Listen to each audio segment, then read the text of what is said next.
Hello నేను మీ సాయి పూజ get set హార్మోనియా with Sai. ఈరోజు మన యాక్టివిటీ ఫర్గివ్నెస్ అండి.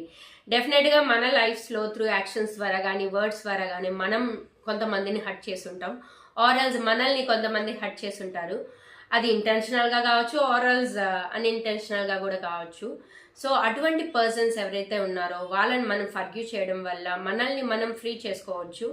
సో ఈ ఫర్గివ్నెస్ అనేది ఎందుకు మన లైఫ్స్లో అంత నెససరీ అంటే దానికి ఒక చిన్న ఎగ్జాంపుల్ అనేది చెప్తాను.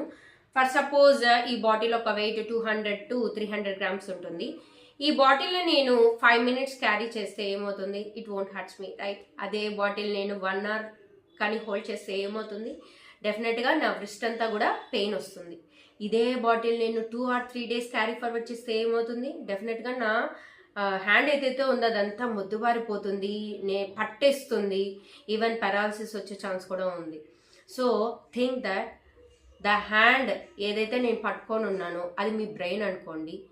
ద బాటిల్ నేను ఏదైతే హోల్డ్ చేస్తున్నానో అది the person, the pain you are carrying, right?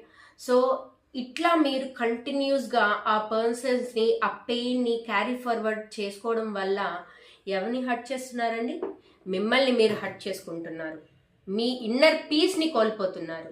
So అందుకని నేను చెప్పేది ఏంటంటే అటువంటి పర్సన్స్ మీ లైఫ్లో ఉంటే వాళ్ళని ఫర్గివ్ చేసేయండి, or else ignore them. So that మిమ్మల్ని మీరు ఫ్రీ చేసుకొని మీ లైఫ్ గోల్స్ మీద మీరు ఎక్కువ ఫోకస్ పెంచుకోగలరు, మీరు హ్యాపీగా ఉంటారు, మీ ఇన్నర్ పీస్ కూడా చాలా మీకు ప్రశాంతంగా ఉంటుంది. సో డెఫినెట్గా కూడా మీరందరూ కూడా ఈ ఫర్గివ్నెస్ అనేది అలవాటు చేసుకొని అటువంటి పర్సన్స్ ఎవరైతే ఉన్నారో వాళ్ళని ఫర్గివ్ చేసేసి మిమ్మల్ని మీరు ఫ్రీ చేసుకొని మీరు ఇంకా బెటర్గా ఎఫిషియెంట్గా ఉండాలని నేను కోరుకుంటున్నాను. Thank you so much.